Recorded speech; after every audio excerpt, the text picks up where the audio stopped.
Assalamu alaikum wa rahmatullahi wa barakatuh. Allahumma salli ala Muhammad wa ali Muhammad. Bienvenue dans l'épisode numéro 3 de la série La Voix des Ahlul Bayt. Épisode dans lequel je vais parler des vertus, en tout cas de certaines vertus, de Ali ibn Abi Talib sallallahu alayhi wa sallam. J'entends déjà les grandes remarques. Oh, mais qu'est-ce qu'il dit sallallahu alayhi wa sallam? C'est une formule qu'on utilise uniquement pour le prophète. Qu'est-ce qu'il fait? Il le compare déjà au prophète. Il le met déjà dans un statut qui est beaucoup plus élevé que ce qu'il ne mérite. Non, mes frères, non, mes sœurs. C'est une formule qui est permise pour les Ahlul Bayt alayhum salam.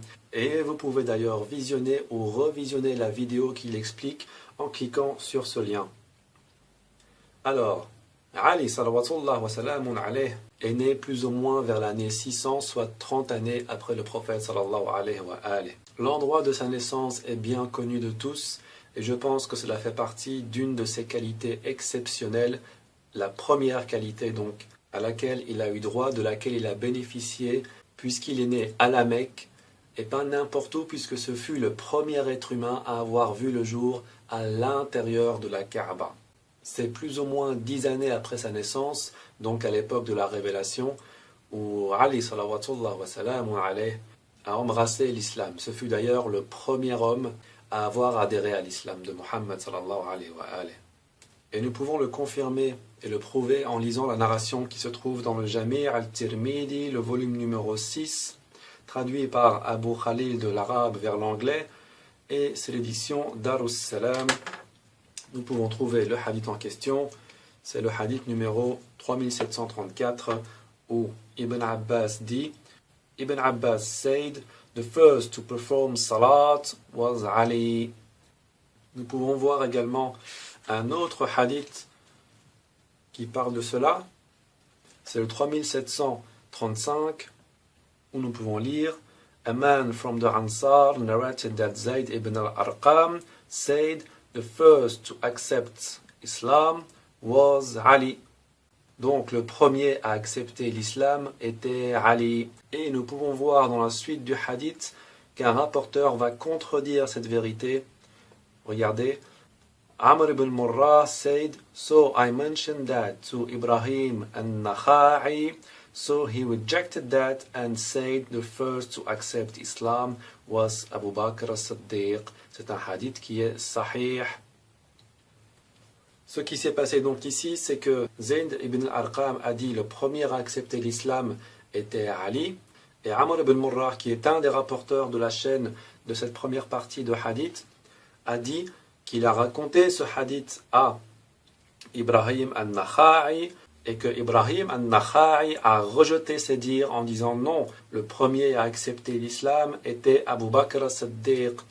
Ibrahim al-Nakha'i se trompe clairement sur cette affirmation puisque nous savons de manière unanime que Ali ibn Abi Talib salawatullah wa salamun alayh fut le premier à accepter l'islam.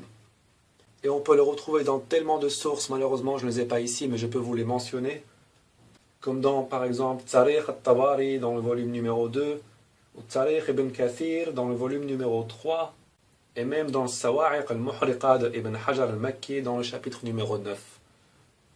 C'est un fait, Ali alayhi salam, malgré son jeune âge, fut la première personne à avoir accepté l'islam après Khadija, bien évidemment, la première épouse du prophète sallallahu alayhi wa alayh.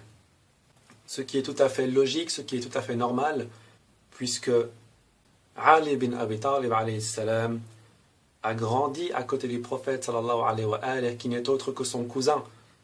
Et pendant plusieurs années, ces trois personnes, donc le prophète sallallahu alayhi wa alayh, Khadija et Ali alayhi salam, furent les trois seuls musulmans sur terre. Et Tabari confirme dans son Tarikh que Abu Bakr a embrassé l'islam alors qu'une cinquantaine de personnes l'avaient déjà précédé. Et c'est un fait historique qu'on peut trouver dans Tarikh al-Tabari, le volume numéro 2. Je n'ai malheureusement pas sous les mains, mais je vous invite à faire vos recherches là-dessus. Et vous trouverez, Inch'Allah, que Ali alayhi salam fut bien le premier à avoir embrassé l'islam. Certains me diront, oui, mais c'était encore un enfant, il avait plus ou moins 10-13 ans. Donc Ali alayhi salam était le premier enfant à avoir accepté l'islam et non le premier homme. Et d'autres qui iront un peu plus dans l'extrême pourront me dire, oui, mais l'imam Ali alayhi salam n'avait que 10 ou 13 ans à cette époque, donc il n'avait pas encore acquis la maturité nécessaire que pour accepter l'islam de manière sincère et de manière intelligente. Mais cela peut aussi être facilement contesté, puisque n'oublions pas que l'imam Ali alayhi salam a été élevé par le prophète sallallahu alayhi wa alayhi, comme mentionné ici. In this way, Ali was raised in the hands of the Prophet sallallahu alayhi wa alayhi. It was natural for Ali to accept Islam. Ce fut donc un geste naturel pour Ali ibn Abi Talib alayhi salam d'accepter l'islam, puisque c'est le prophète sallallahu alayhi wa alayhi qui l'a invité à l'accepter. Alors, réfléchissez bien à cette situation. Lorsque le prophète sallallahu alayhi wa alayhi a invité Ali alayhi salam à accepter l'islam, est-ce qu'on peut dire qu'il ne savait pas, donc que le prophète sallallahu alayhi wa alayhi ne savait pas qu'un enfant pouvait manquer de maturité pour accepter sa religion? Dire que le prophète sallallahu alayhi wa alayhi ne savait pas, c'est automatiquement dire qu'il était ignorant des conséquences de son acte, des conséquences de son invitation. Or, c'est une chose qui est impossible, puisque nous savons tous que le prophète sallallahu alayhi wa alayhi, que ce soit avant ou après avoir reçu la révélation, ne peut pas être imputé d'ignorance. Et si on dit qu'il le savait, donc si on dit que le prophète sallallahu alayhi wa alayhi savait que Ali alayhi salam était trop jeune pour accepter l'islam et que malgré ça, il l'a quand même invité à accepter l'islam, alors son geste devient totalement absurde. Et dire que le prophète sallallahu alayhi wa alayhi agit de manière absurde est un signe de mécréance ou d'hypocrisie. Donc l'un dans l'autre, le prophète sallallahu alayhi wa alayhi savait très bien ce qu'il faisait et savait pour quelle raison est-ce qu'il a invité Ali alayhi salam à devenir musulman malgré son bas âge. Il le considérait simplement comme étant digne d'accepter cette religion. Il n'est donc pas correct de dire que l'imam Ali alayhi salam a accepté l'islam de manière totalement aveugle. Pour ceux qui m'écoutent et qui ont des enfants ou des petits frères, des petites sœurs, des cousins, des cousines, seriez-vous capable de m'affirmer que vos enfants, vos frères, vos sœurs, vos cousins et cousines ne seront considérés comme étant musulmans qu'après avoir atteint 13, 15, 17, 20 ans? Non, bien évidemment. Votre jeune entourage est musulman depuis la naissance, bien évidemment. Et n'oublions pas que le prophète sallallahu alayhi wa alayhi nous a demandé d'apprendre à nos enfants à prier à un âge qui était plus jeune que l'âge de l'imam Ali alayhi salam lorsqu'il a accepté l'islam. Vos enfants doivent maîtriser la prière déjà à l'âge de 7 ans. Certains disent 5, d'autres disent 7. Et à cet âge-là, qu'est-ce que vous leur dites? Masha'Allah, mon fils, ma fille a commencé à prier, il a commencé à pratiquer la religion. Est-ce que ça veut dire qu'avant ça, il n'était pas musulman? Ou qu'il n'avait pas la maturité nécessaire que pour comprendre l'islam, que pour comprendre qu'il n'y avait qu'un seul Dieu? Ou comprendre les bases simples de l'islam? Non. Et d'où est-ce qu'ils l'apprennent? Ils l'apprennent de vous. Ils l'apprennent en premier lieu de leurs parents. Est-ce que leurs parents sont des prophètes? Eh bien, n'oubliez pas que le premier professeur de l'imam Ali alayhi salam fut le prophète sallallahu alayhi wa alayhi. Et pas n'importe quel prophète. Le meilleur des prophètes, c'était le meilleur homme de toute l'humanité. Alors vos enfants, qui n'ont pas comme professeurs les personnes les plus pieuses de l'humanité, peuvent être considérés comme étant musulmans dès l'âge de 2, 3, 4, 5 ans. Mais l'imam Ali alayhi salam ne peut pas être considéré comme étant musulman. À l'âge de 10 ans déjà. C'est un dialogue qui n'a ni queue ni tête, qui est dénoué de toute raison. L'imam Ali alayhi salam fut bien la première personne masculine à avoir embrassé l'islam. Ce fut d'ailleurs aussi le premier homme avec le prophète sallallahu alayhi wa alayhi à ne jamais être passé par une période polythéiste. Ils ont toujours cru en un seul et unique Dieu. Alors, deuxième hadith mettant en évidence une des vertus de l'imam Ali alayhi salam. On peut le trouver dans le Musnad de l'imam Ahmad ibn Hanbal. C'est le volume numéro 1, traduit de l'arabe à l'anglais par Nasiruddin al-Khattab, l'édition Darus Salam. Nous pouvons trouver au hadith numéro 1287 la narration suivante. It was narrated from Ali alayhi salam that when the Prophet sallallahu alayhi wa alayhi sent him with Bara'a, donc Surah At-Tawbah, he said, "O Prophet of Allah, I am not eloquent or a good speaker." He said, donc le Prophète sallallahu alayhi wa alayhi dit, "I have no choice but to go myself or send you with it." Ali said, "If that is the case, I have no choice but to go." He said, "Go and Allah will make your tongue steadfast and guide your heart." Then he placed his hand over his mouth. C'est un hadith qui est Hassan because of corroborating evidence, dû au fait qu'il est rapporté dans plusieurs autres ouvrages. Ici donc le prophète sallallahu alayhi wa alayhi a confié une mission très importante à Ali alayhi salam, qui est celle d'aller réciter les 10 premiers versets de la sourate At-Tawbah à un certain peuple. Nous avons plus de précisions sur ce célèbre événement un petit peu plus loin, au hadith numéro 1297. Et nous pouvons lire, "It was narrated that Ali alayhi salam said, when 10 verses of Bara'a, Surah At-Tawbah, were revealed to the Prophet sallallahu alayhi wa alayhi, he called Abu Bakr," donc le prophète a appelé Abu Bakr, "and sent him to recite them to the people of Mecca. Then the Prophet sallallahu alayhi wa alayhi called me," donc Ali, "and said to me, catch up with Abu Bakr, and wherever you meet him, take the document from him and take it to the people of Mecca and read it to them."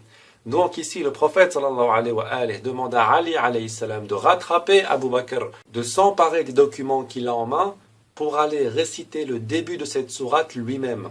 Et c'est ce qu'il a fait. "I caught up with him at Al-Juhfa and took the letter from him."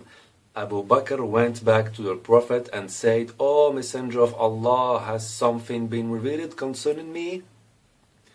Donc ici on peut voir que l'imam Ali effectivement a rattrapé Abu Bakr comme lui avait demandé le prophète sallallahu alayhi wa alayhi, à un endroit qui s'appelle Al-Juhfa. Al-Juhfa se trouve encore à plus ou moins 900 km de la Mecque. Ça veut dire que Abu Bakr venait à peine de partir de l'endroit où il était. Donc cette décision de changer le responsable de la transmission du message a été faite dès le départ. Et lorsque Abu Bakr est revenu bredouille vers le prophète sallallahu alayhi wa alayhi, il a posé une question qui était révélatrice, mais que j'aborderai dans un sujet prochain, Inch'Allah. Il lui a demandé, "Ô prophète de Dieu, est-ce que quelque chose a été révélé à propos de moi?" Bien. He said, "No, but Jibril came to me and said, no one should do this for you except you or a man of your family." Alors le prophète sallallahu alayhi wa alayhi a répondu à Abu Bakr, "Non, il n'y a rien qui a été révélé à propos de toi, mais l'ange Gabriel est venu me voir en me disant que personne ne devrait s'acquérir de cette tâche sauf toi-même ou quelqu'un qui appartient à ta famille." Donc on voit bien là que c'est Allah subhanahu wa ta'ala qui a voulu que Ali ibn Abi Talib alayhi salam aille transmettre ce message. C'est un ordre divin étant donné qu'il lui est parvenu par l'ange Gabriel. Et une petite remarque, "a man of your family", donc un homme de ta famille, a mal été traduit, c'est plutôt rajulun mink, donc un homme de toi, un homme qui provient de toi. "A man of your family" aurait normalement dû être traduit par l'arabe rajulun min ahlik, si on voulait vraiment que cela signifie cela. Mais le texte original étant en arabe, rajulun mink veut dire un homme qui provient de toi. Alors on pourrait me poser la question, comment ça se fait que d'abord le prophète sallallahu alayhi wa alayhi voulait envoyer Abu Bakr, et comme il ne dit rien sous l'effet de la passion et que tout ce qu'il dit est une révélation inspirée, pourquoi est-ce qu'il n'a pas confié cette mission à Ali alayhi salam dès le départ? Je ne pense pas qu'il existe une source qui explique cela, mais je pense que si le prophète sallallahu alayhi wa alayhi avait demandé directement à Ali ibn Abi Talib alayhi salam d'aller transmettre ce message, ça aurait été totalement ordinaire. Et nous n'aurions pas pu comprendre la supériorité qu'avait Ali alayhi salam par rapport à d'autres compagnons. Et cette version où Abu Bakr est revenu vers le prophète sallallahu alayhi wa alayhi est tellement répandue dans plusieurs ouvrages différents qu'elle est incontestable. Je vous invite à faire vos recherches là-dessus, Inch'Allah. Alors nous venons de voir que Ali alayhi salam était du prophète. Ce qui est tout à fait normal, étant donné qu'ils ont le même sang et qu'ils proviennent de la même famille. D'autant plus que Ali alayhi salam fut le premier élève du prophète sallallahu alayhi wa alayhi. Mais ce qui est étonnant, c'est de voir que le prophète, sallallahu alayhi wa alayhi, lui aussi provient de Ali alayhi salam, ce qui les place exactement au même niveau. Comment voulez-vous que le prophète, sallallahu alayhi wa alayhi, provienne de Ali alayhi salam, alors que Ali alayhi salam ne lui a apparemment rien enseigné? Il n'est pas d'apparence supérieure au prophète, sallallahu alayhi wa alayhi. Eh bien, cette déclaration prouve bien que le prophète, sallallahu alayhi wa alayhi, le considérait comme étant bel et bien au même niveau que lui. On peut trouver cette preuve dans le Jami' al-Tirmidhi que je vous ai montré tout à l'heure, le volume numéro 6 toujours, et c'est le hadith numéro 3719, où il est raconté, Hubshi bin Junada narrated that the messenger of Allah sallallahu alayhi wa alayhi said, Ali is from me and I am from Ali. Donc Ali est de moi, comme je viens de l'expliquer par rapport au hadith qu'on a trouvé dans le Musnad Ahmad ibn Hanbal, et je suis de Ali. Et regardez la suite. And none should represent me except myself or Ali. Et c'est un hadith Hassan.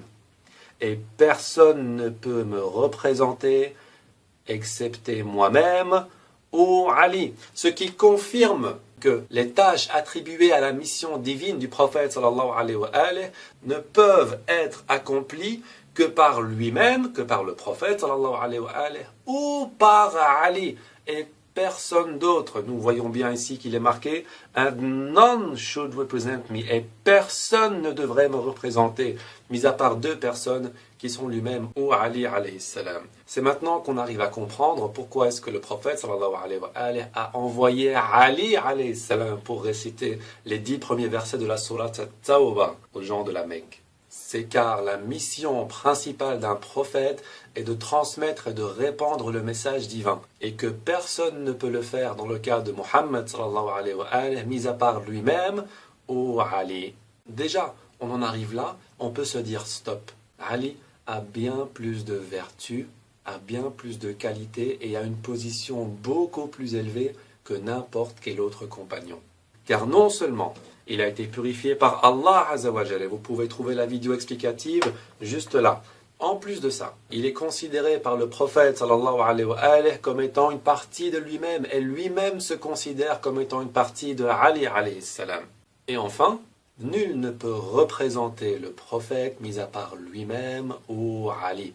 Et je vous défie de trouver des qualités chez des compagnons du prophète sallallahu alayhi wa alayhi qui seraient supérieures à celles de Ali alayhi salam. Attention, ce que je suis en train de dire, c'est que les compagnons du prophète sallallahu alayhi wa alayhi qui ont été fidèles au prophète sallallahu alayhi wa alayhi étaient tous des gens de bien. Ils avaient tous des qualités immenses, énormes, et on ne peut pas nier leur piété. Mais leur mérite, leur qualité, leur piété ne pourra en aucun cas être comparée à celle de Ali ibn Abi Talib alayhi salam, car cette dernière sera toujours supérieure. Rien qu'avec le peu de hadiths que nous avons maintenant, il est clair que Ali alayhi salam et le prophète sallallahu alayhi wa alayhi étaient comme des frères. Et nous pouvons confirmer cette déclaration en allant vers le célèbre hadith qui parle de Haroun et de Moussa. Dans le Jami' al-Tirmidhi, toujours le même volume, je ne l'ai pas changé. Nous pouvons aller au hadith numéro 3731, où nous pouvons lire Jabir bin Abdullah narrated that the Prophet sallallahu alayhi wa alayhi said to Ali, "You are to me in the position that Harun was to Musa, except that there is no prophet after me." Et c'est un hadith sahih. Tu es par rapport à moi dans la même position qu'a été Harun pour Moussa, à l'exception qu'il n'y aura pas de prophète après moi. C'est un hadith qui est répandu dans d'autres ouvrages évidemment, comme dans le Sahih Muslim, le tome numéro 5, l'édition Al-Hadith, le hadith numéro 6220. Regardez bien, ce hadith est très important. Il va également servir pour démontrer un autre fait plus tard, Inch'Allah. Regardez, écoutez bien, très important. Muawiyah ibn Abi Sufyan, qui avait donné un ordre à Sa'd, demanda